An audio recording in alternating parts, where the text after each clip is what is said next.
Ano po ang message nyo kay Vice President Sara because may iwan po siya dito and originally kasama kayo, na isa ka sa mga kasama niya dito. Pinagpe-pray kita, ma'am, lagi.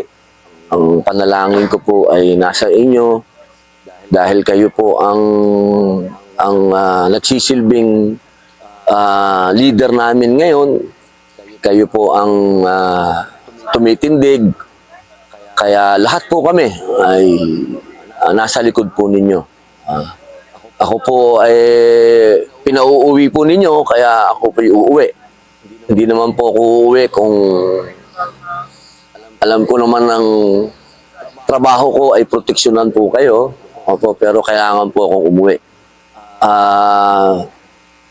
Pinakahuli kong paalala, ma'am, hindi ka namin iiwan.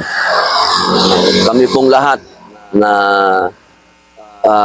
naniniwala po na si Digong ay dinala dito ng